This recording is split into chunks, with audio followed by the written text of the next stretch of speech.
आरोबाव जोङो गुमुथि जिल्लायाव त्रिपुरा मक्तानि जानाय इलेक्सन केम्पेइन खालामनो थाखाय आसामनिफ्राय गोबां जोंनि गिदिर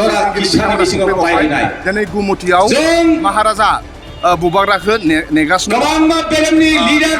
सफैगोन जोबोद बेनो जे आसामनि मानगोनां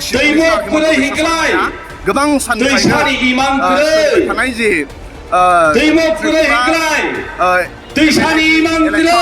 गोबां साननि सिगांनिफ्रायनो त्रिपुरायाव गासै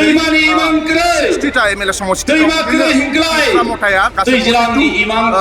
समष्टियाव केन्डिडेट होदों आरो दिनै गुमुथि दसे उनाव जोंनि महाराजा बुबाग्रा आसामनि चिफ मिनिस्टार बिथाङा हेमन्त बिश्व शर्मा बिथां आरो गोबां बिजेपि त्रिपुरानि केन्डिडेटनि जानानै बिथांमोना इलेक्सन केम्पेइन दङ जोंहा बर'फोरनि आरोबाव जोंहा मोनसे सिक्सिगोल ट्राइबेल काउन्सिल दङ आरो बे ट्राइबेल काउन्सिलखौ मता पार्टिया शासन हेमन्त बिश्व शर्माया बर'फोरनि जाय ट्राइबेलाव बिथांमोना शासन खालामदों दा बिथांमोनखौ नाख्रेबनानै दिनै बिजेपिखौ बिथांमोना देरहानो थाखाय नाजागासिनो दङ ट्राइबेल लिडार नाजागासिनो दङ जाय त्रिपुराया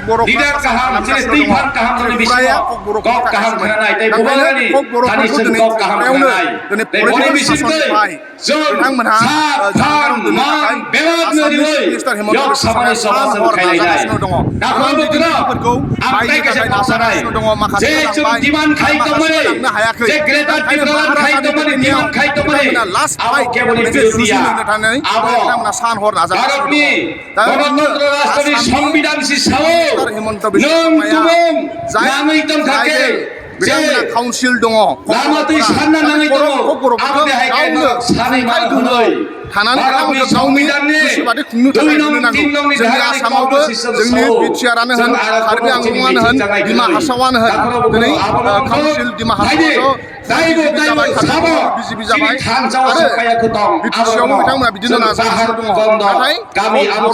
जाय ककबर' बिथांमोनहा महाराजानि दैदेननायाव बिथांमोना दिनै सान हर नाजागासिनो दङ गावनि पलिटिकेल स्टेटाब्लिश खालामनो थाखाय गावनि राजनितिक खालामनो थाखाय आरो बिथांमोननिफ्राय जोंहा गोबां सहाय लानो नांगौ जाय भुटाननि वारियर बिथांमोनहा महाराजानि दैदेननायाव बिथांमोना दिनै